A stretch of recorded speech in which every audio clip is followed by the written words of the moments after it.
Buenas noches. Hoy en negro sobre blanco, filosofía. Y dentro de ese vasto territorio, dos grandes asuntos, dos graves disciplinas, dos hondos cauces, dos líneas de fuerza que a veces corren paralelas y en otras ocasiones, a menudo, se cruzan, se descruzan, convergen y divergen. Me refiero a la ética y la religión, a la religión y a la ética. De ellas vamos a hablar en el ámbito del 40º Congreso de Filósofos Jóvenes y acogidos a uno de los auditorios existentes en lo que fue escenario de la Exposición Universal de Sevilla, celebrada en 1992, con 3 filósofos. Gustavo Bueno, senior, y si digo senior es porque hay otros 2 filósofos, su hijo Gustavo y su nieto Lino Camprubí, en el suma y sigue de lo que es ya una verdadera dinastía filosófica, José Antonio Marina y Manuel Fraijó. De Gustavo Bueno y de José Antonio Marina nada voy a decir, los conocemos todos y si hay alguien en España, desde el mundo estarían disculpados que aún no los conozcan, peor para él y que se deje caer un ratito por Salamanca. Manuel Fraijó, menos conocido pero con iguales títulos para repicar en la procesión de esta mesa redonda, es doctor en Teología y Filosofía y catedrático de Filosofía de la Religión en la Universidad Nacional de Educación a Distancia. Cuenta con muchos libros en su haber y, entre ellos, con este grueso volumen dedicado a la filosofía de la religión y reeditado hace un par de años por la excelente editorial Trotta. Pero tenemos también hoy un cuarto contertulio, la gente, las más de 500 personas dedicadas profesional y vocacionalmente a la filosofía y otras ciencias afines que en estos momentos ahí sentadas nos contemplan y es de suponer que también nos escuchan. Todas ellas, algunas de ellas, podrán intervenir, si así lo desean, en el coloquio libre y abierto, aunque ceñido al tema, que se desarrollará en el último tramo de este episodio de Negro sobre Blanco. Episodio, por cierto, extraordinario, extraordinario por su formato, en el que, por segunda vez en la historia de nuestro donoso escrutinio, vamos a correr el albur de grabar el debate coram populo, cara al público. Que todas las vírgenes gitanas y payas de Sevilla y la mismísima Salambó nos echen un capote. Mucha lana hoy en el telar, vamos a devanarla empezando por la breve entrevista mantenida por Luis Conde hace unos minutos. Hoy es aquí, 24 de abril, con David Pastor Vico, organizador y conductor pastor de este Congreso de Jóvenes Filósofos, en el que no faltan filósofos de más edad como los que en estos momentos me acompañan. Bueno, pues evidentemente un Congreso de Filósofos Jóvenes es esto, ¿no? Es una reunión que se celebra cada año, organizada por asociaciones diferentes, colectivos diferentes, en las que se va eligiendo en cada reunión pues una sede, una ciudad, un tema, y este año pues estamos aquí en Sevilla en la 40ª edición del Congreso de Filósofos Jóvenes, tema y ciudad elegida en la 39ª edición en Gijón. En la Asamblea General que hubo en Gijón se presentó la candidatura de Sevilla y por unanimidad se aceptó esa moción. Nosotros presentamos pues con toda nuestra ilusión, ¿no? Lino Camprubí, que es actualmente el secretario del Congreso, y yo, pues presentamos la candidatura de Sevilla y presentamos también una opción, que era el tema, ¿no? Religiones, mitos e ídolos, y la verdad es que fue bastante bien acogida por todo el mundo y por eso estamos aquí ahora. Bueno, aparte del tema general, ¿no? Que da título, que es religiones, mitos e ídolos, se ha intentado dividir un poquito en algunos planos la evolución de lo que podría ser, ¿no? Eso que es la religión. Pues desde el inicio, ¿no? La conferencia de Jean-Claude sobre el chamanismo en la cueva paleolítica, se ha ido desgranando poco a poco todo lo que creíamos que podía ser realmente importante a la hora de presentar en la mayor amplitud posible la religión, los problemas políticos, la manipulación que puede haber, la realidad y el símbolo, que fue la conferencia que dio José Antonio Marina. Así poco a poco hemos ido desgranando hasta el día de hoy, ¿no? Ética y religión, lo que pueden ser algunos parámetros, y la conferencia que hay también mañana, que la da Fernando, que está ahí al lado. Vamos ya con el debate, pero antes de pasar la palabra a Gustavo Bueno, Manolo Fraijó y José Antonio Marina, para que cada uno de ellos se defina, describa su postura genérica en lo que atañe a la ética y a la religión, un breve toma y daca de preguntas y respuestas relativas a sus últimos libros, algunos de ellos tan recientes como este trabajo sobre el mito de la izquierda, publicado en ediciones B por Gustavo Bueno. Gustavo, la izquierda nació hace 200 años y ha habido ya en ella, dices, 6 generaciones diferentes. Sí, Les llamo 6 generaciones o géneros. Y son géneros que sirven para clasificar y al mismo tiempo son géneros que dan lugar unos a otros, que son la izquierda radical, jacobina, que entró con la guillotina. Digo, para que lo sepa, la izquierda pacífica. La izquierda liberal, ¿verdad?, que es la versión española genuina de la izquierda. La izquierda libertaria o anarquista. La izquierda socialdemócrata. La izquierda comunista, que entró por medio de la Revolución de Octubre, tampoco nada pacífico, y la izquierda asiática o maoísta. ¿Habrá una séptima izquierda? Es probable, pero es probable que dentro de 50 o 60 años se organice la séptima izquierda. Gustavo, ¿mito o abiertamente impostura? No, yo creo que más bien mito. Por parte de muchos, impostura. Por parte de quienes dicen yo soy de izquierda, son impostores, porque tienen condiciones para saber que no son de izquierda. Lo que quiero decir no es que la izquierda no exista, lo que quiero decir es que existen muchas izquierdas, es muy distinto. Es decir, que lo que es un mito es la izquierda en general, como concepto general. Eso yo creo que lo demuestro totalmente, y yo ruego a los políticos, tanto los políticos sevillanos o andaluces como los políticos nacionales, que hagan el favor de meterse con el libro, ¿verdad? También dices que la derechona ya no existe. Yo te pregunto, ¿y la derecha? Y te lo pregunto porque hay en ella cierto tufillo de socialdemocracia desde hace mucho tiempo. Sí, bueno, en cierto modo la derecha no existe porque ha desaparecido sobre todo con la caída de la Unión Soviética. Que la Unión Soviética ha sido un objeto totalmente nuevo y una referencia nueva. Por tanto, la derechona ya no existe. Existen núcleos residuales, pues de estos que tienen un cura escondido en casa todavía, como se decía antes, ¿verdad? Pero en fin, la derechona no existe. Entonces, lo que se llama derecha, pues prácticamente, en cuanto a proyectos políticos, prácticamente son los que la izquierda, es decir, sobre todo en los países del estado de bienestar. Es decir, a la derecha le interesa, a la llamada derecha o centro derecha le interesa tanto más como a la izquierda, pues por ejemplo, que suban los salarios de los obreros. ¿Para qué? Para que pueda haber mercado. Le interesa más que a la izquierda, tanto como a ella, pues que los ancianos tengan seguridad social, para que le voten. Si somos en España 8 millones, naturalmente una derecha sería estúpida si no atendiese a los ancianos, como presumen muchos de izquierda que la derecha no hace, es mentira. Bueno, volveremos a hablar de todo esto en el futuro, espero, Gustavo. José Antonio Marina. Bueno, perdón, hay una cosa importantísima que no me has preguntado y te quiero añadir. La clasificación fundamental, sin embargo, que yo propongo en el libro es en 2 grupos. Izquierda definida, que son estas 6 corrientes, e izquierda indefinida. La izquierda definida está definida en función del Estado. Y esta denominación de izquierda definida la he tomado de Largo Caballero, que en las elecciones del 33, cuando los anarquistas no sabían si entrar o no entrar, les dijo Largo Caballero: señores, hay que definirse, ¿verdad? La izquierda indefinida es la izquierda, yo creo que esto es muy importante, atención, la izquierda indefinida es una izquierda que no está definida por criterios políticos, es decir, el Estado, sino que está en otro mundo. Y entonces son 2 clases de izquierda indefinida, lo que llamo izquierda extravagante e izquierda divagante. La izquierda extravagante es la izquierda esencialmente de la Iglesia Católica y de las ONGs que la acompañan, que toman tierra de vez en cuando y entonces se hacen teología de la liberación o lo que fuera. Y la izquierda divagante, pues es a gente que son de izquierda pero que se han marchado a la vanguardia del arte, son pintores, artistas, intelectuales, etc. Bueno, Gustavo, haremos un programa sobre el mito de la izquierda después del verano, si te parece bien. Hombre, encantado. José Antonio Marina, recién salido del horno, o recién salidas del horno, estas memorias de un investigador privado, La esfera de los libros. ¿Es novela? ¿Tú también te pasas a la novela? No, no. Es una narración de una aventura que es investigar. Yo creo que tengo mucha suerte en poderme dedicar a investigar y espero que los jóvenes filósofos lo entiendan y lo comprueben pronto, y que tiene todas las características de un género policíaco. De manera que tiene sus intrigas, tiene sus trucos, tiene sus persistencias, tiene sus peligros y tiene sus diversiones. Y yo realmente es que me considero un investigador privado, porque no soy un investigador académico, y además un investigador a sueldo. Bueno, creo que cuando eras niño pediste que te regalaran una lupa porque querías ser Sherlock Holmes. Sí, el asunto viene está... este lodo de aquel polvo, si me consientes, el símil. Pero entonces me pasaba un problema, que es que yo me pasaba los días mirando con lupa y yo sabía que todo lo que veía debía ser la solución a un problema. Lo que no veía era el problema. Ya. Bueno, yo creo que así estamos siempre. Tenemos muchas cosas y sabemos...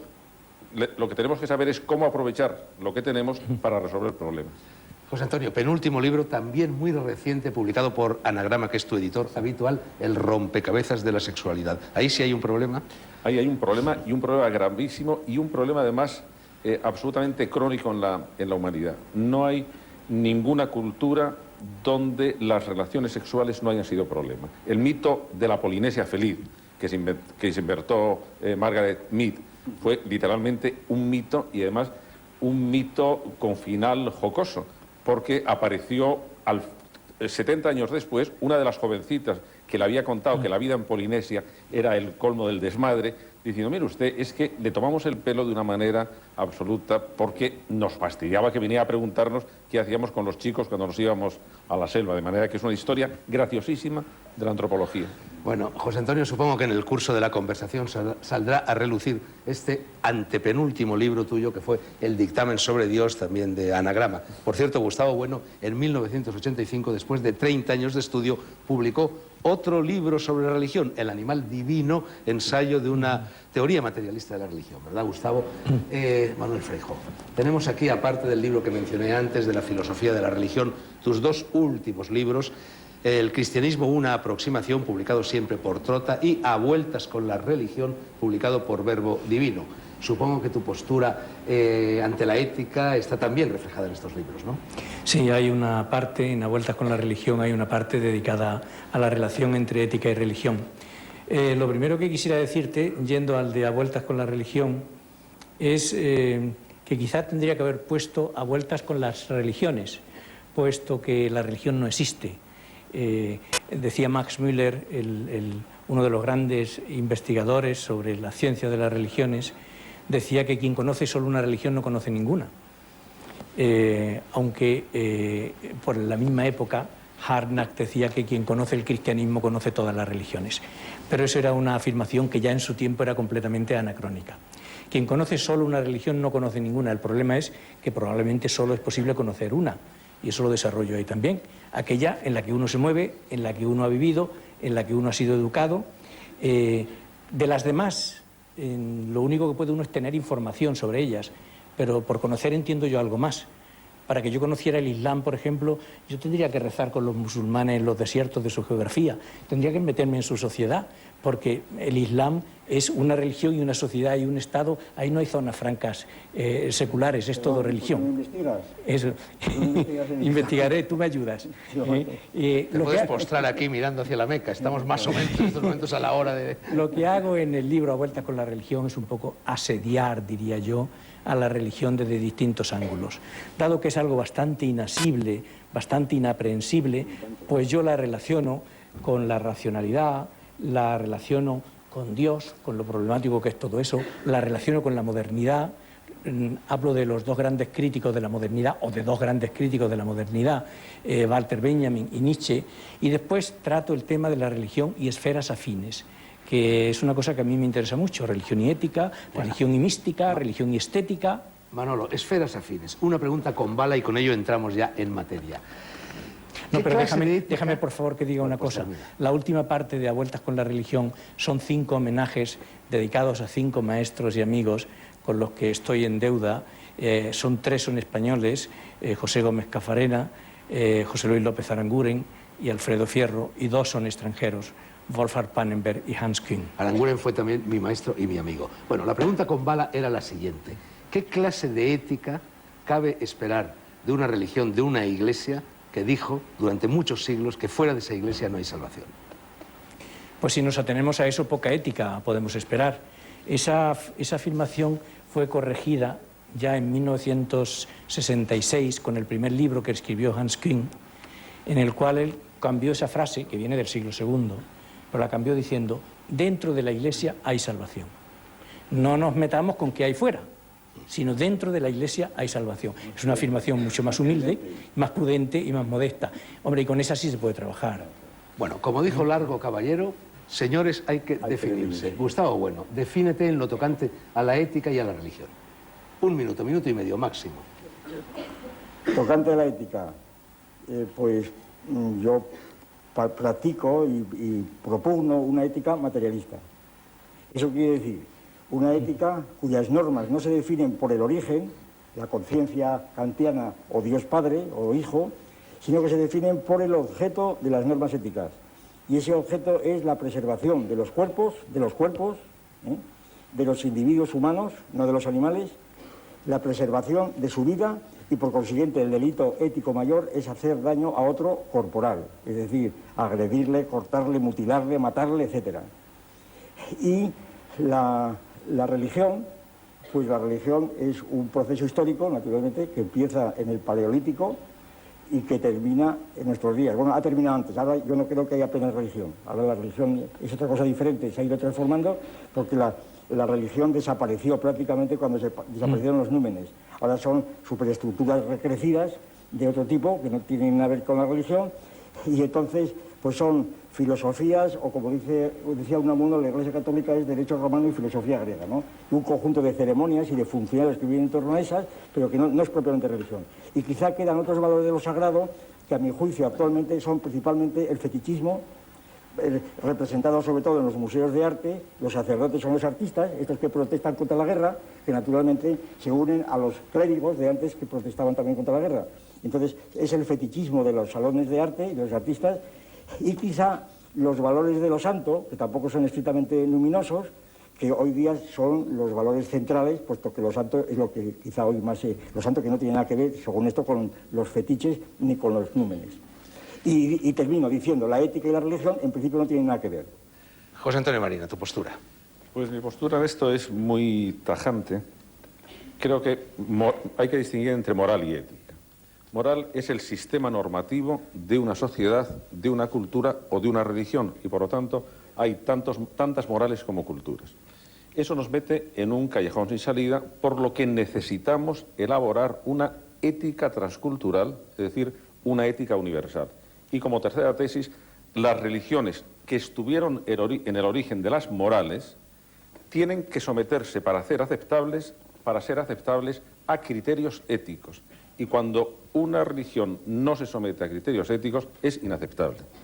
Y las religiones están acometiendo un proceso de acomodación ética, como por ejemplo tenemos una manifestación en la Iglesia Católica que por eso se ha ido desprendiendo de cosas clarísimamente antiéticas, como era la prerrogativa de la salvación, como era durante muchos siglos negar la libertad de conciencia religiosa, y, por ejemplo, también como la admisión de los derechos humanos como ética laica, que durante mucho tiempo fue visto con mucho recelo por la Iglesia Católica, para luego cambiar de idea. Yo creo que ese es un proceso realmente importante.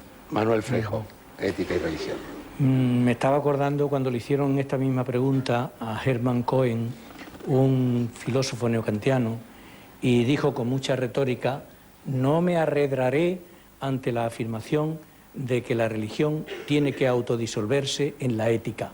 ¿Qué mayor gloria para la religión que autodisolverse en la ética? Y añadía, es más, puede que la única prueba que haya de la verdad de la religión sea su capacidad para autodisolverse en la ética. Digo esto para decir que esto es lo que ha ocurrido desde la modernidad, pero no va a ser mi tesis. Tampoco va a ser mi tesis lo que dijo Bertrand Russell, que decía que cuando se subía a un avión se interesaba más por la ética del piloto que por su religión.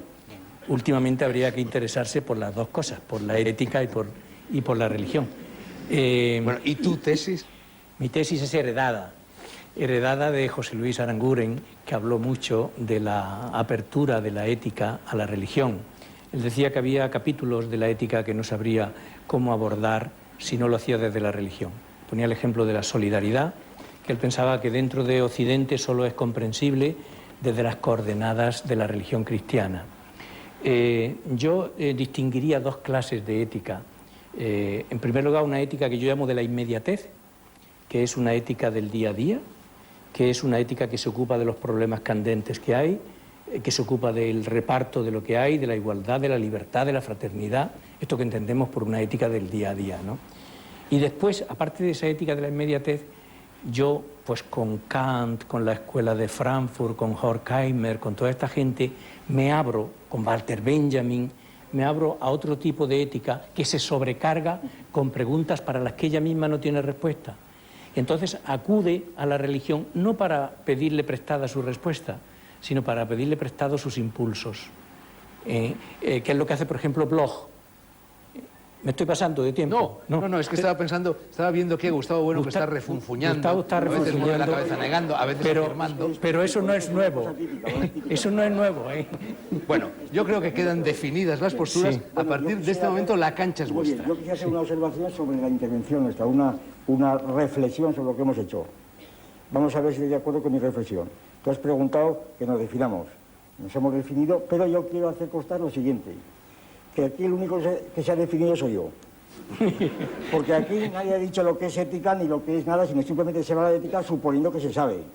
Se ha distinguido ética y moral, pero es que la moral son las normas que mantienen la cohesión de un grupo, sea ese grupo, sea la familia, sea el partido político, sea la nación, etc. Y las normas morales y las normas éticas suelen estar en conflicto, otras veces no. Y este conflicto es objetivo, esa es la cuestión, objetivo. Ejemplo. Y esto en Andalucía es más urgente que en ningún lado.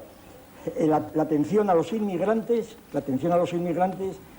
es una necesidad ética. Es decir, cualquiera que vea a un inmigrante tiene que atenderle, darle de comer, darle dinero, etcétera, etcétera. Eso todo el mundo está de acuerdo, creo, con ello. Ahora bien, si a fuerza de actos éticos, en lugar de un inmigrante, llenamos España de 30 millones de inmigrantes por fuerza de ética, España se hunde económicamente.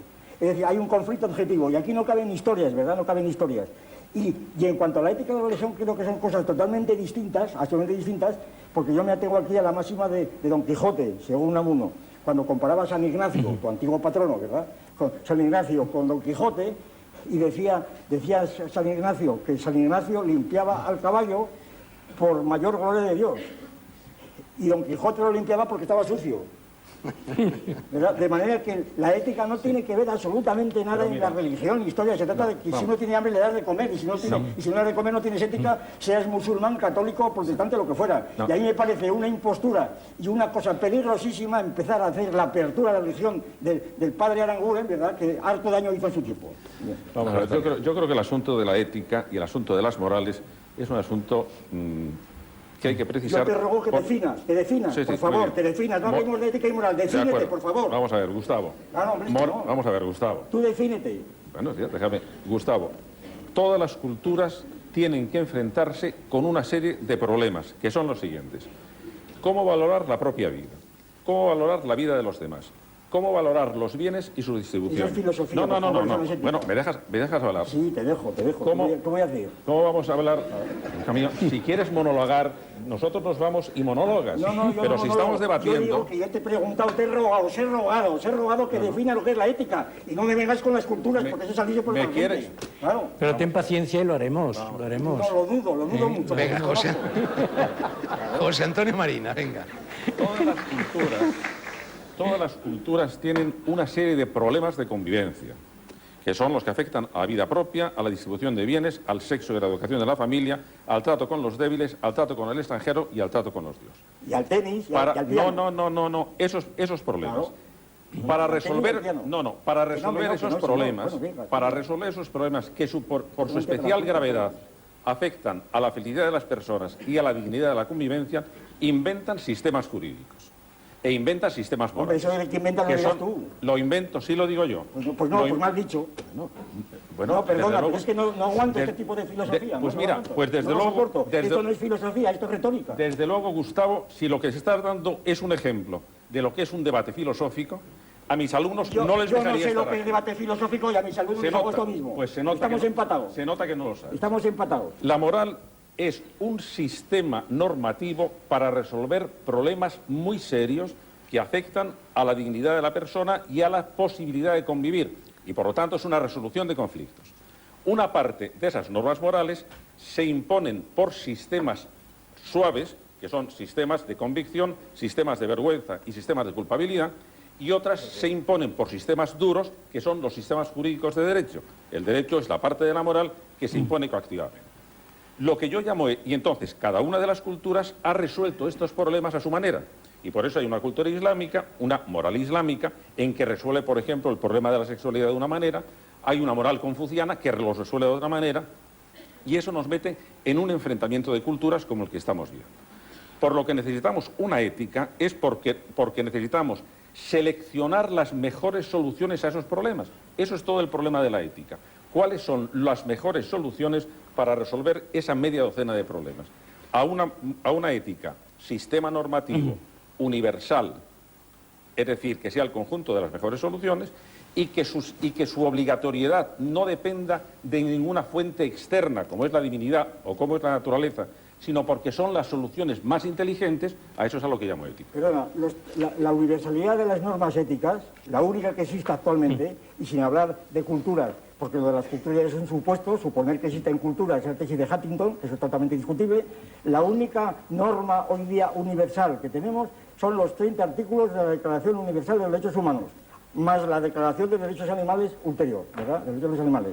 Y entonces, esas son las normas universales de ética, porque los 30 artículos de la Declaración, los 30 artículos, alto, los 30 artículos se interpretan rigurosamente según la noción de ética que yo he dado, precisamente, y no otra. Y entonces no tiene que ver ni con la dignidad ni con la historia. Tiene que ver sencillamente con la salvaguarda de los individuos. Vamos a ver, si has estudiado, como hemos estudiado la profesora de la Baluma y yo, en la lucha por la dignidad, la genealogía de los derechos humanos, te das cuenta que cuando empieza la primera declaración, que es la de 1789, y cuando se retoma la de 1948, se inventa un concepto, que es que todos esos derechos derivan como fuente de la noción de dignidad humana. Y digo que es No, Gonzalo, es como si... Gustavo, mira, la primera declaración la condena el Papa Pío VI. ¿Qué tendrá que ver? La primera declaración de la Revolución Francesa la condena el Papa. ¿Qué tendrá que ver? La segunda declaración que te he dicho no la suscribe ni la Unión Soviética ni los países satélites. Y entonces no se inventa nada. Se inventa... La segunda declaración está tomada sobre la primera, literalmente. Fue y además la segunda declaración es puramente metafísica porque empieza por un artículo, como dice, todos los hombres nacen iguales. Eso es falso, de arriba a abajo. Todos los hombres no nacen iguales. Evidente. Gustavo, ¿me permite porque que lo que estamos haciendo es inventarnos una forma de vida y eso es la creación ética. No es supone un consenso cogido de tal manera por los países vencedores, los países vencedores de la guerra. Nada invento. Me estás hablando de hecho.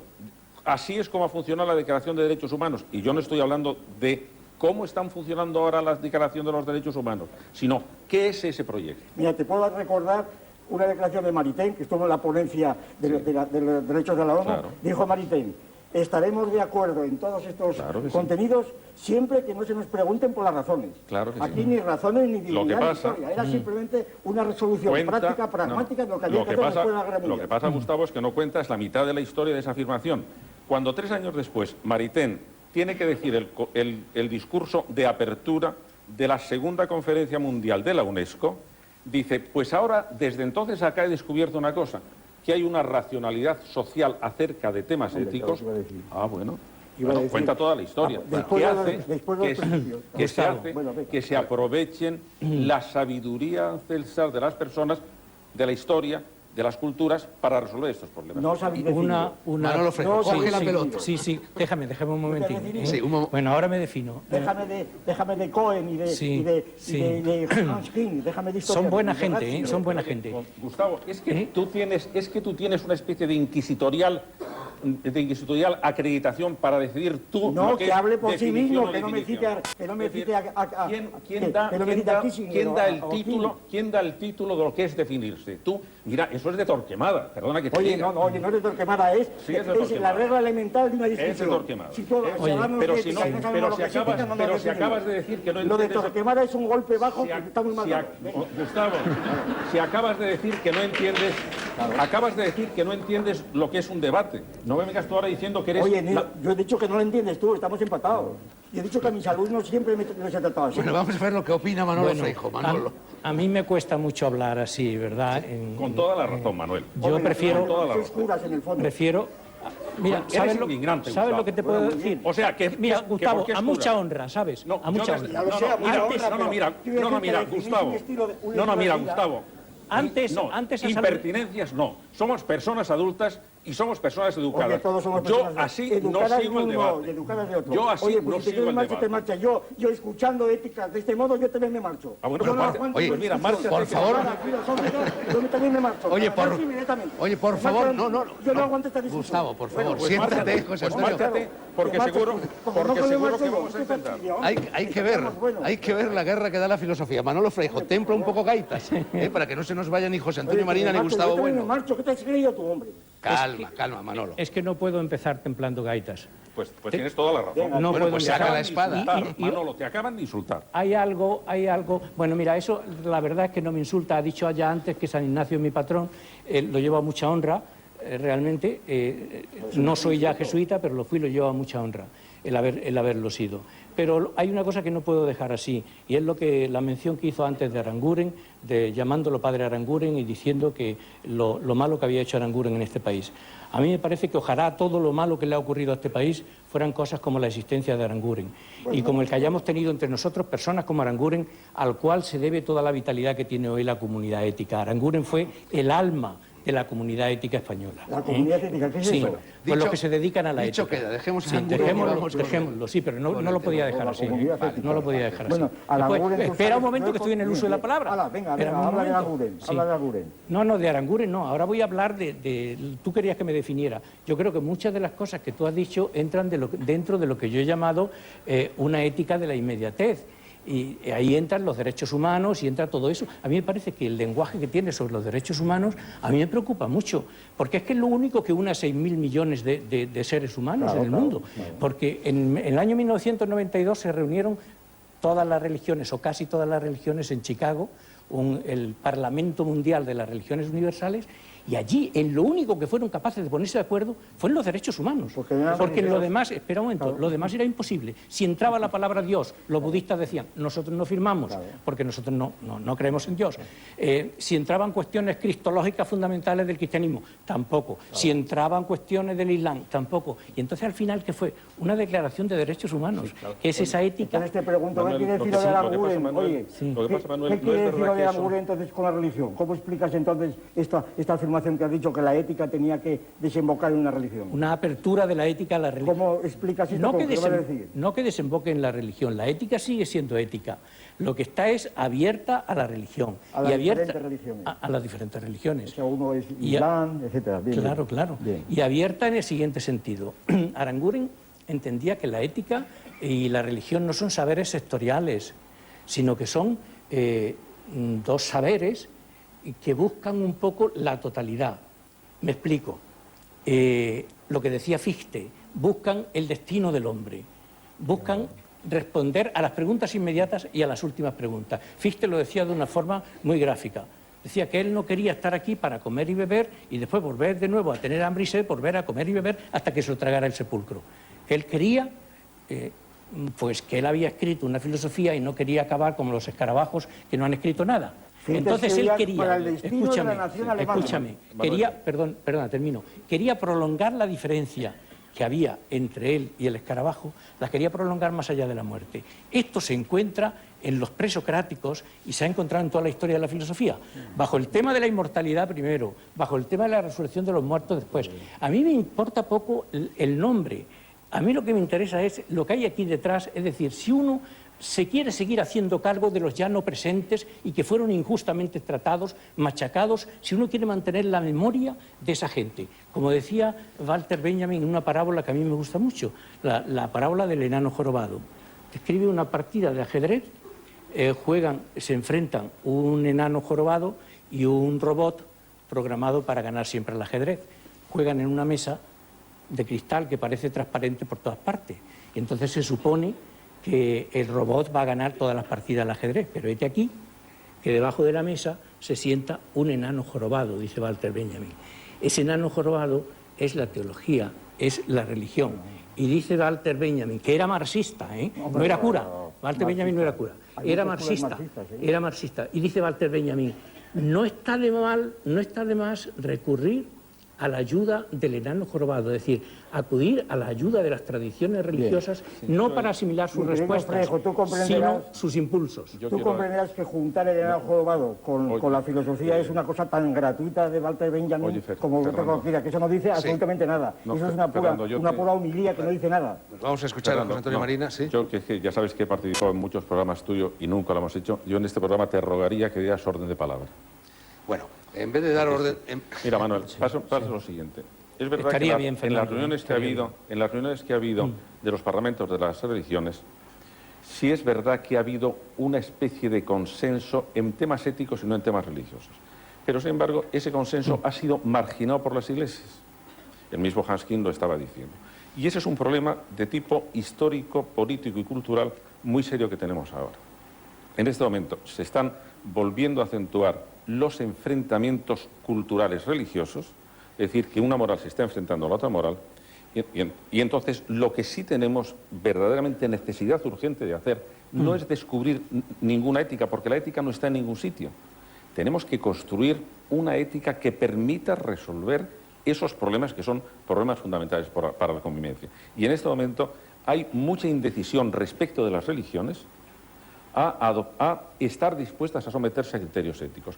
En personajes que figuran o que acuden a esos parlamentos, sí, pero en el bloque dogmático de las religiones hay muchísima resistencia a someterse a criterios éticos. Bueno, orden de palabra y peso de la actualidad. Antes de que lleguen los anuncios, me siento obligado a formularos una pregunta. Este programa se concibió hace 10 meses, pero los recientes sucesos de la Guerra del Golfo lo convierten casi en un programa periodístico, en un programa de actualidad. Yo os dirijo la pregunta de qué pensáis vosotros acerca de la intervención, la relación de la ética y de la religión con lo que acaba de suceder en Irak. Orden de intervención, orden de palabra, Gustavo Bueno. Una intervención cada uno. La guerra del Irak, a mi juicio, y según los conceptos que he manejado, cosas que por lo menos son operativos, y permito decir que los vuestros todavía no sé cómo van a funcionar, porque es una ética que está por descubrir, no se puede hablar, pero en fin. Según los conceptos que he utilizado, la guerra del Irak pues es éticamente reprobable, totalmente reprobable, puesto que allí supone la tortura, la muerte, la mutilación de mucha gente. Ahora bien, la guerra del Irak políticamente pues tiene múltiples justificaciones, porque, como he dicho antes, la ética no es lo único. Entre otras cosas porque los estados de bienestar que piden la paz pueden vivir gracias al petróleo que se saca del Irak, y que si no lo coge Estados Unidos, lo coge China, etcétera, etcétera, o lo que sea. Y por consiguiente, la guerra del Irak es el único fundamento, o uno de los pocos fundamentos que puede haber para que se mantenga un orden internacional, un orden real, político, no ético, porque el que mantiene el orden internacional es la política y no la ética. Y además lo mantiene la fuerza, únicamente la fuerza militar, es el único que mantiene el orden internacional. Lo demás es todo retórica, ¿verdad? Porque si se acaba el orden internacional de alguien que tiene autoridad para imponerlo, entonces el desorden es total. El dilema famoso de Goethe, prefiero la injusticia al desorden, ¿verdad? La injusticia es palpable, pero fuera de la injusticia el desorden es todavía peor. De manera que entonces hablar sin más contra la guerra en nombre de la ética es sencillamente no tener ideas políticas. El que un político, como tantos hemos visto hoy, concretamente como Llamazares o como el secretario general del PSOE, el señor Zapatero, digan que no a la guerra por razones éticas, con esto demuestra que no son políticos. El que el señor Llamazares o el señor Zapatero digan que la inmigración no conoce papeles o no papeles, que no distingue entre legales y ilegales, es la demostración de que no son políticos, que quieren gobernar a un pueblo por medio de la ética, y con la ética no se puede gobernar. Se gobierna con la política, y lo que hace falta internacionalmente es un orden político y no ético, y ese orden político únicamente lo mantiene el imperio. Manolo Freijóo, guerra, ética, religión.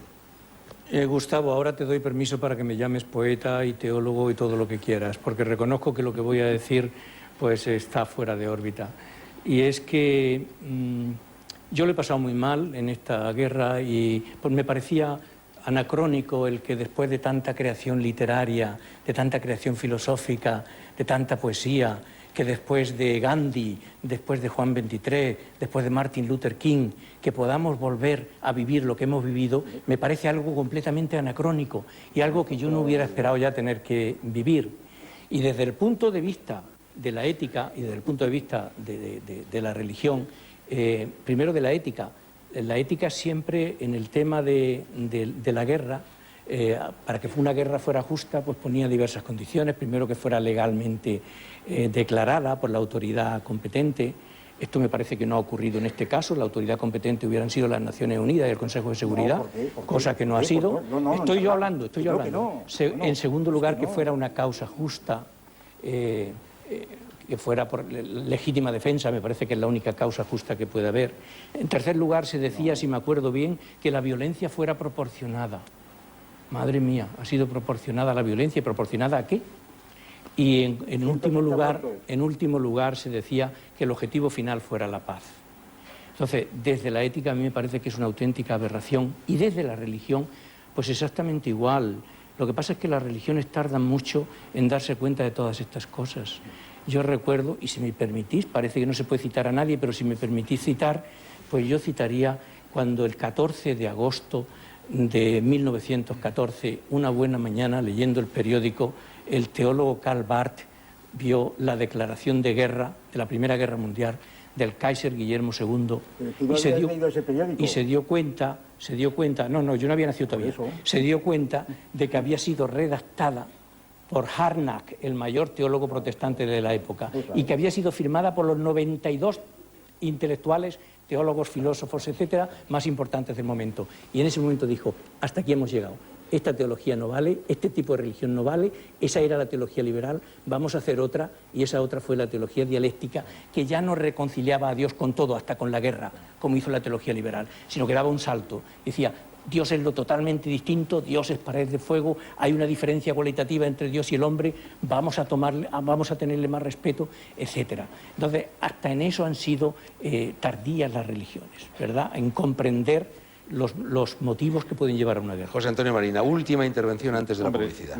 Hitler quiso imponer, el imperio de Hitler quiso imponer una paz hitleriana, el imperio de Stalin quiso imponer una paz stalinista. El problema de consagrar como fuente de la real política simplemente la fuerza nos regresa justo a la antítesis más poderosa que hay de la ética, que es la ley de la selva. Robert Kagan, que es uno de los ideólogos que hay por debajo de la guerra de Irak, ha dicho que había que elegir entre dos modos de ver la vida, que Europa había elegido un modelo kantiano de creer en la paz perpetua y de creer también en la legalidad y en la fuerza del derecho, que Estados Unidos era mucho más realista y era partidario de Hobbes y que creía que la realidad era la lucha de todos contra todos. Hombre, desde el punto de vista de lo fáctico, tiene sin duda alguna razón Hobbes, la guerra de todos contra todos. Respecto de lo que sería bueno que hubiera, no la tiene Hobbes, la tiene Kant. Entonces, la ética no está hablando de lo que hay, de eso lo hace la sociología. La ética está hablando de lo que sería bueno que hubiera. Y entonces de intentar organizar los sistemas normativos, los sistemas políticos y los sistemas jurídicos para intentar acercarnos a lo que nos parece que es un procedimiento decente de vivir. Ahí las religiones no han seguido normalmente, Manuel, esa senda, porque las religiones han sido muy belicosas. Es decir, la historia de las guerras movidas por religión han sido terribles. Esa es una de las razones por las que yo creo que deben someterse a criterios por encima de la religión, y de hecho lo van haciendo. La guerra de Irak, hay otro asunto. Una guerra puede ser necesaria, lo cual no quiere decir que sea justa. Puede ser necesaria, igual que puede ser necesario que yo mate a una persona para defenderme. Entonces, si estamos hablando de una noción, digamos, más pura de lo que es la justicia, lo necesario no tiene por qué ser justo. Matar puede ser necesario si las situaciones son tan sumamente disparatadas que hacen necesario alguna cosa criminal. El hecho de que pudiera decirse, a lo mejor incluso, que la guerra de Irak... ¿Tú crees que aquí lo era? Yo creo que en este caso no lo era. No lo era. Yo creo que además en este caso no lo era. Y que la justificación de que era necesario atacar Irak para defendernos de armas masivas, por ejemplo, que no han aparecido, o porque Irak fuera un problema. Por eso, fíjate que se han ido alternando las razones. Unas veces eran para poder defendernos del poder de las armas defensivas de Irak, otras veces era por favorecer el paso a la democracia del pueblo de aquí. Oye, son dos razones completamente diferentes, o una o la otra, o una o la otra. O es que no tenemos más remedio, o es que queremos beneficiar. Queremos beneficiar y hay que andarse con mucho cuidado, por ver si los vamos a beneficiar de verdad, y si era un peligro, hay que demostrar que es un peligro. Y algunos ya no los vas a beneficiar. Bueno, Algunos no vas a ver. vamos a ver. Mucha brevedad, Mucha Gustavo, brevedad. por Quiero favor. introducir otro factor importante. Que la guerra del Irak, naturalmente, se puede ver a una escala inmediata, a una escala un poco más larga, a una escala corta, a una escala larga o media. A escala corta se ha barajado, naturalmente, por razones pues, políticas y propagandísticas, la cuestión de las armas masivas, de Saddam Hussein, etcétera. Ahora, yo creo que casi todo el mundo está de acuerdo que esa no fue la razón de la guerra. La razón de la guerra es, yo creo, esa es inmediata, pero la razón de la guerra, desde el punto de vista histórico, es una razón de guerra llamada preventiva, cosa que horroriza a la gente. Pero es que la distinción entre guerra preventiva y guerra defensiva es puramente escolar, a mi juicio. La razón, a mi juicio, de la razón de la guerra está en los 50 años de programación de Estados Unidos. Como todo imperio tiene una programación secular, Estados Unidos programa a escenarios de 50 años, y esto está bien sabido y hay muchos estudiosos del asunto, y 50 años es la emergencia en serio de China, sencillamente, es China. Y entonces China pondrá o puede pensarse interpretativamente que pone en peligro el orden mundial. Y entonces esa es la razón que históricamente a posteriori podría justificar esta guerra. Precisamente mantener el orden mundial, que es el orden capitalista y que es el orden del estado de bienestar.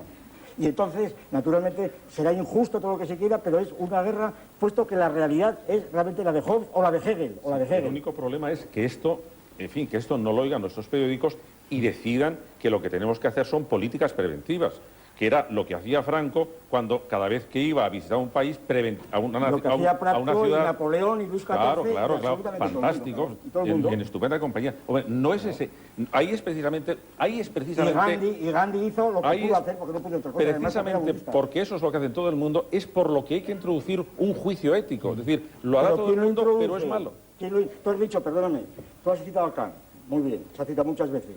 Tú sabes perfectamente que la paz perpetua de Kant fue tomada por el presidente Wilson en la Primera Guerra Mundial y con ello funcionó la Sociedad de Naciones, a la cual Estados Unidos no se apuntó.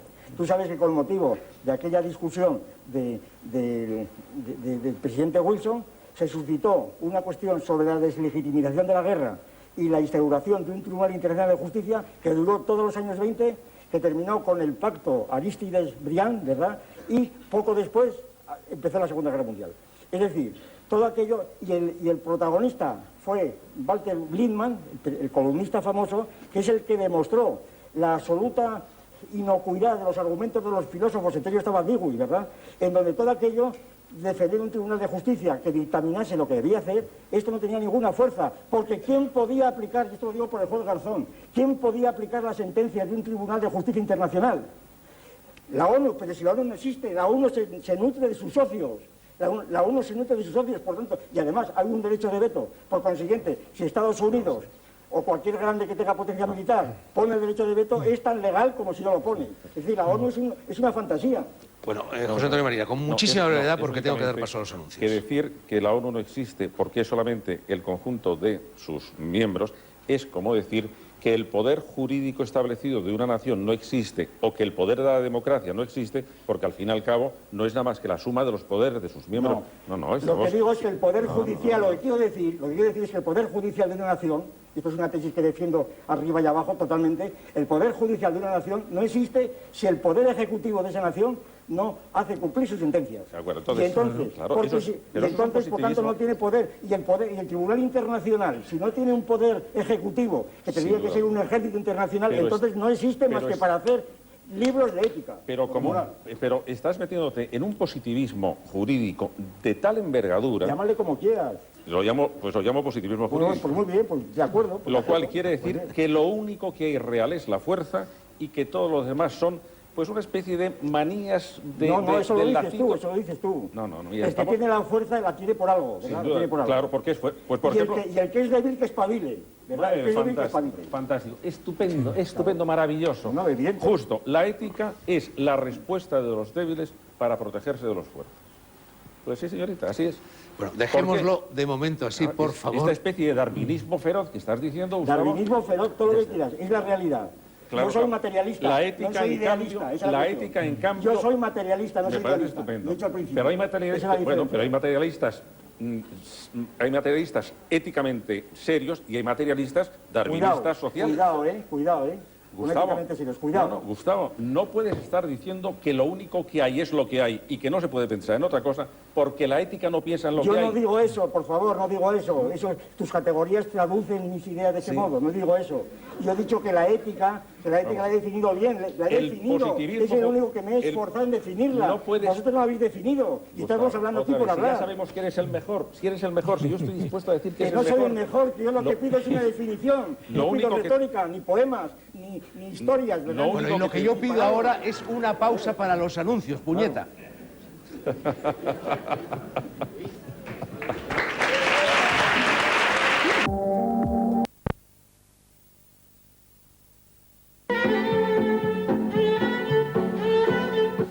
Segunda parte en negro sobre blanco de este animado y animoso debate sobre ética y religión celebrado al arrimo del 40º Congreso de Filósofos Jóvenes. Están interviniendo en él Gustavo Bueno, José Antonio Marina y Manuel Feijó. Ya saben que estamos en Sevilla, en el auditorio del edificio Expo de la Cartuja, y también saben, lo dije al comienzo del programa, que ahora va a participar el público. Más de 500 personas abarrotan la sala. Primera pregunta, formulada, si es posible, también todas las demás, con brevedad y con claridad.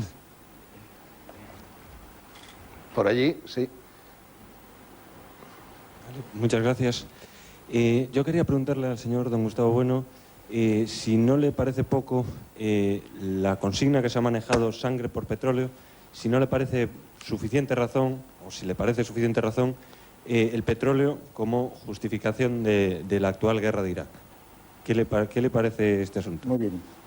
Respondiendo brevemente, pues me parece que es suficiente razón. Sería suficiente razón. Es decir, el petróleo forma parte del orden internacional.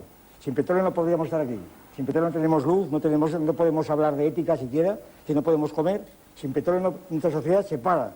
Si se paran los millones y millones de automóviles que hay, se para la sociedad.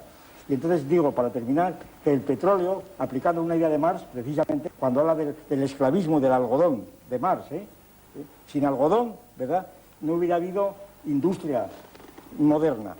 Sin esclavitud no hubiera habido algodón. Sin guerra no había esclavitud. Luego las guerras, etcétera, forman una cadena necesaria en el materialismo histórico que conducen a la sociedad industrial. Es decir, el petróleo no es para que se lo beba nadie, es para que funcione el orden internacional, el estado de bienestar, sencillamente. Y entonces los que tienen el petróleo controlado, si no son unos, no son otros. Es decir, no es Europa, como se ha dicho, los que estaban en una posición ética. Francia no se movía por la ética, Francia se movía y se mueve, como es bien sabido, por los intereses petrolíferos, con la ERF, con los $6 el barril que le cuesta, etcétera, etcétera. Y Alemania lo mismo, y no digamos China, y no digamos lo demás. Es decir, cada uno de los países se mueven como House y como Hegel, es decir, el estado natural entre los países. Porque el orden internacional es un orden de equilibrio entre fuerzas. Únicamente es esto, y lo demás es pura metafísica. Es un orden de equilibrio entre fuerzas. Y termino. Y entonces, el que es débil, lo que tiene que hacer, por ejemplo, China, es desarrollarse para imponer su propio orden. Feijó quiere puntualizar Sí, algo, ¿no? A mí lo que me parece una aberración es que los Estados Unidos, que son el 5% de la población mundial, gasten el 42% del petróleo que se gasta. Ya empezando por ahí, eso ya es una aberración. Y después, lo del petróleo por sangre, por favor, por lo menos nos tienes que permitir a los filósofos, a los teólogos, como nos quieras llamar, nos tienes que permitir que digamos que eso de ninguna manera. De ninguna manera. Porque eso será así, pero no debe ser así. Bueno, eso no debe ser. Es lo que te ha estado diciendo. La cosa tiene bemoles. Lo que te ha estado diciendo José Antonio Marina. Soy vosotros los padres, no soy yo. Pero no podemos confundir el es con el deberse. Bueno, te lo ha estado diciendo José Antonio Marina todo el tiempo. Esa distinción es pura metafísica, pero en fin, nada. Y la metafísica es muy necesaria. Hombre, para ti, para mí no. Otra pregunta por... Ah, bueno, querías decir algo, José Antonio. Únicamente decir que el materialismo histórico es una religión peligrosísima, les advierto. Es decir, que es una aberración, es una confusión de términos indigna de tu inteligencia. Bueno, otra pregunta, por favor. La pregunta respecto, aquí se mencionó a Hayek y demás, pero vuelvo al tema de por qué hace falta la religión en el asunto de las relaciones laborales internacionales. Yo creo que no hace falta religión. Es decir, hace falta derecho. Hace falta ética y la forma coactiva de la ética, que es el derecho. Esa era la tesis que usted mantenía. Entonces, sin religión. Entonces, ¿de dónde se nutre la ética? Del derecho positivo real, Naturalmente, concreto, no. El derecho viene de las necesidades de las empresas a nivel internacional y de las leyes del mercado internacional. No, hombre, eso lo dicen especialistas lo que me estás diciendo en relaciones es que laborales, lo que me estás diciendo y en con eso muchos es datos materiales delante. lo que me estás diciendo. Lo demás es idealismo. Yo veo mucho Hombre, idealismo. claro. Bendito idealismo, Asunto, claro. a ver. Bendito idealismo. Es Sí, decir, sí. lo que estás diciendo ahí, lo que está en el fondo de esa cuestión es que no se puede justificar una ética laica. Una ética- Y eso es lo que han estado diciendo durante mucho tiempo las iglesias. Yo te Una digo que ética sí, no te lo puedo no se puede justificar ahora. justificar una ética laica. Sí, sí, no se puede justificar. Según las iglesias. No, entonces no es laica, entonces es eclesial. Por Claro eso, que se pero puede según yo no justificar hace una ética falta una laica. ética religiosa para no, el no, derecho no, no, no, nacional, para el no, derecho no, laboral, ahora las iglesias para se las relaciones organizan por laborales. son Hay puras. modelos económicos que lo Eso es explican sin una necesidad de la tecnología, eso es una tecnología. Bueno, vamos a ver. Una voz femenina, me parece que había una chica que levantaba la mano. Sí, por favor, el micrófono, que hasta ahora no hemos escuchado a ninguna mujer. Son dos preguntas para el profesor Gustavo Bueno. Lo primero, usted define el panorama político en función de lo que hay. Hasta ahí estamos de acuerdo. La fuerza manda. Mi pregunta es si usted se siente éticamente cómodo en este panorama político. Segunda pregunta. Dice usted, no se gobierna con la ética. Y pregunto yo, ¿es posible gobernar sin ella? Muy bien, muy bonito. Muy bonito. Preguntas muy académicas, muy bien. Que si me siento cómodo con la ética, hombre, a mí me da pena, como a usted y como a todo Cristo, ¿verdad? Aunque no sea cristiano, pues que le maten a un niño, que le torturen, eso le da pena a todo el mundo. En ese sentido no estoy cómodo. Pero naturalmente mis sentimientos pues no son los únicos, porque están conjuntos con otros sentimientos y otras necesidades a las cuales me tengo que amoldar. De manera que esa pregunta es pura psicología irrelevante, ¿verdad? Totalmente irrelevante. Que yo me sienta incómodo no quiere decir que las cosas también me siento incómodo en esta silla dialogando de este modo. Me siento incómodo, pero estoy aquí. Y entonces, que la cuestión de la ética, que se puede gobernar sin ética en el futuro, que en el presente usted reconoce que así es, en el futuro, es que la ética, yo la he definido, como la he definido no tengo que decir más.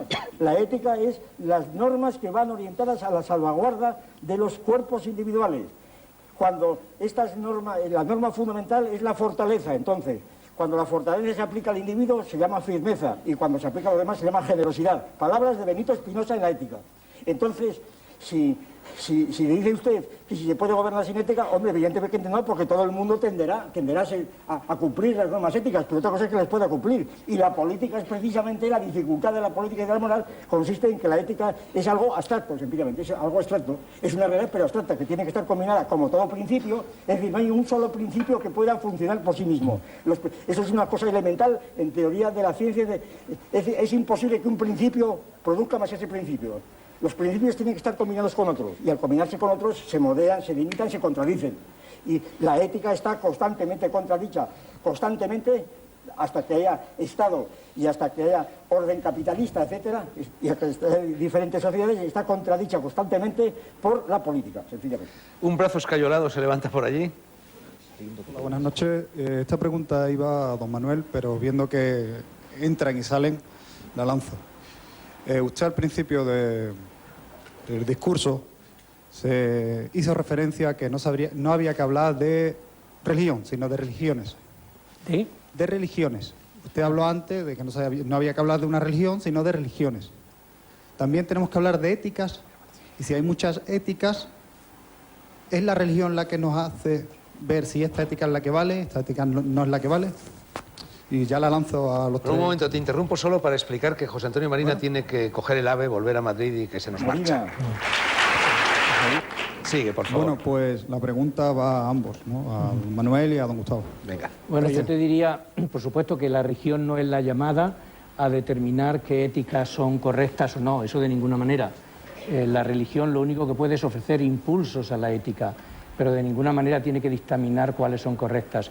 Y efectivamente, aunque hay una ética que te la van a exigir en cualquier país a donde tú vayas, no te van a preguntar por tu religión, pero te van a obligar, entre comillas, a que te sometas a determinadas normas éticas. En ningún país vas a poder matar, ni robar, ni mentir. O sea, hay un acervo común, arduamente conquistado por la historia de la humanidad, que me parece que lo tenemos que conservar. Otra cosa es después cómo se fundamentan esas éticas. Hemos tenido en Occidente durante mucho tiempo, hasta el siglo XVIII, diría yo, pues la ética ha vivido a la sombra de la religión. Era la religión la que imponía sus normas dentro de Occidente, e incluso hubo genios religiosos que colaboraron a esto. Lutero llega un momento en el que, después de haber ensayado la ética, pues la deja atrás y se zambulle únicamente en lo religioso. Os recuerda los 3 estadios de Kierkegaard. El estadio primero, el estadio ético, es el estadio segundo, y en ese estadio, en el estadio religioso, uno suspende la ética, la suspensión de la ética. Entonces, eso ha hecho que durante 18 siglos realmente la religión viviera a la sombra de la ética, pero desde el siglo XVIII para acá es todo lo contrario. El primer episodio fue incluso dramático. El primer episodio se dio en Jena. Un filósofo, Fichte, dijo: lo que importa es el orden moral del mundo, eso es Dios, y no necesitamos ningún otro Dios. Perdió la cátedra, pidió ayuda a Goethe, ni Goethe le ayudó, porque tampoco Goethe estaba en situación de poder prescindir de la fundamentación religiosa de la ética en ese momento. Y desde el siglo XVIII para acá, efectivamente, es la religión la que vive a la sombra de la ética. Perdona, lo que dijo Fichte es esto, pero con este supuesto. Es preciso imponer el orden moral de Alemania. También. Es Alemania. Eso fue después. Pero es Alemania, Fichte. Sí. Y entonces Alemania, y es el Kulturkampf y toda la historia de Alemania desde entonces. Y entonces es Alemania. Es decir, que no es el orden moral. El orden moral es una abstracción completamente que cada uno lo entiende a su modo. Y esa es la discrepancia principal que tenemos en estas cuestiones. Que habláis de la humanidad con una facilidad, como si la estuvierais tocando con el dedo, como si tuvierais el monopolio de la humanidad, cuando la humanidad está distribuida precisamente en sociedades diferentes que son los puntos de vista desde las que se manipula. ¿Sabes lo que pasa? Perdona, ¿puedo? No, sí, por favor. Mira, yo cuando te oigo hablar a ti siempre me acuerdo de un filósofo, que yo no sé si lo has leído, es Dilthey. Sí, hombre, claro. Dilthey, cuando habla de las ciencias del espíritu, cuando distingue entre ciencias blandas, ciencias duras, ¿y por qué va a tener que ser todo ciencia dura?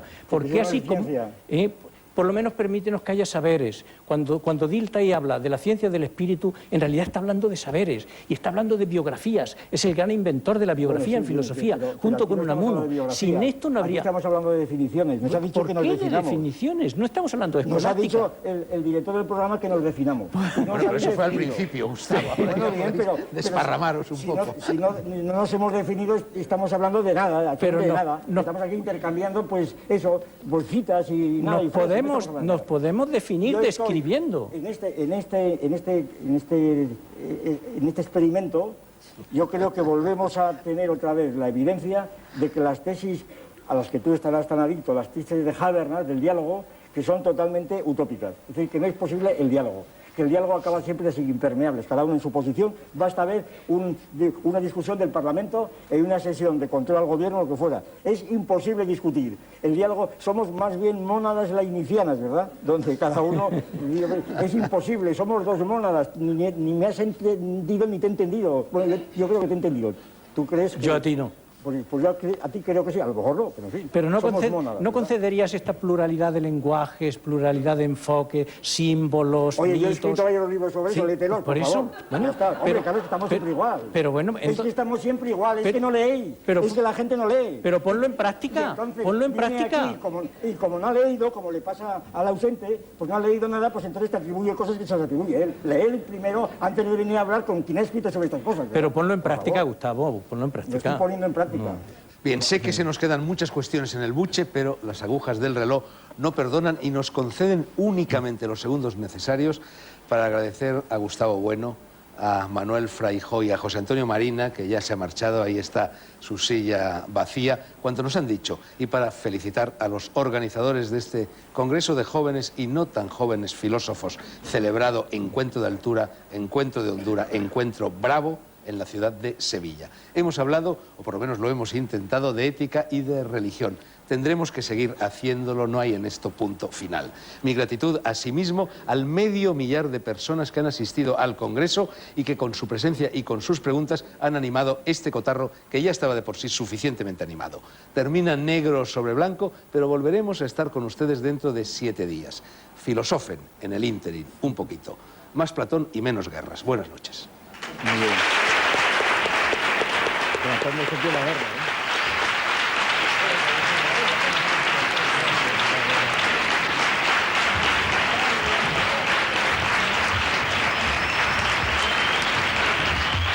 Gracias a todos. Hemos terminado. Hasta mañana.